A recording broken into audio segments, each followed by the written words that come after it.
ده دا خو د دعاګانو د قبلېدو میاشت ده هر ټایم پکې دعا قبلېږي او تا پکې څه وکړه خیره خپل بچي ته وکړه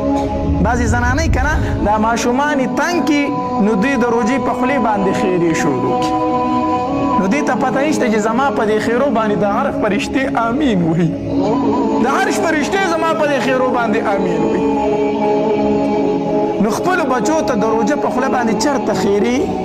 مه کوئ مه کوئ دویم نبی علیه الصلاة والسلام فرمایي والامام العادل انصافدار بادشاه انصافدار بادشاه دې کو دعا کوي هم الله یې قبلوي او کو دې خیره کوي هم الله تبارک وتعالی یې قبلوي ځکه په مخ د ځمکه په انسانانو کې الله ته خوښ انسان چې دی که نه هغه انصافدار بادشاه دی بادشاه هم دی په لاس کې طاقت هم شته او بیا هم انصاف کوي چا سره ظلم نه کوي طاقت ورسره شته خو ظلم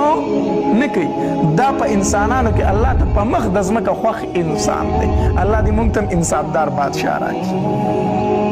او دریم نبی علیه الصلاة والسلام فرمایي ودعوة المظلوم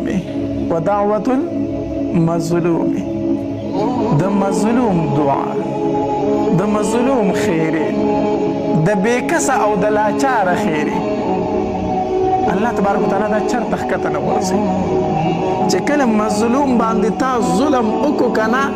او هغه درته په خوله هېڅ ونه وي خو اسمان ته یې داسې وکتل الله ته خو ویني نو الله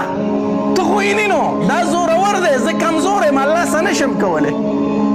تا څپېړه ورکړه تا ورته کنځل وکړو تا د هغه عزت ته لاس واچو هغه هېڅ نشي کولی خو اسمان ته وګوري الله ته خو ویني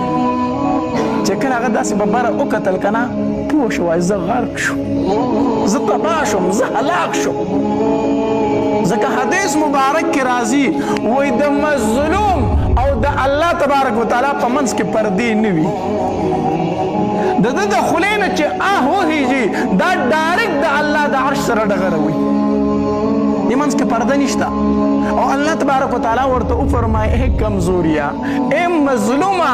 ای بېکسه چې په دنیا کې څوک نه لري زما دې د خپل عزت باندې قسمي زما دې په خپل جلال باندې قسمي ستا بدله به د ده نه اخلم اگر چې ټایم پکې ولګي د ظالم ټایم دومره نه وي ښه د ظالم وخت دومره نه وي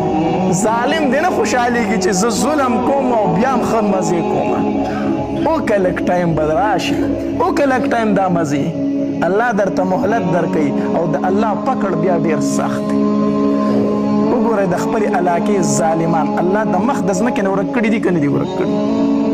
په کلي کې وګوره په ضلع کې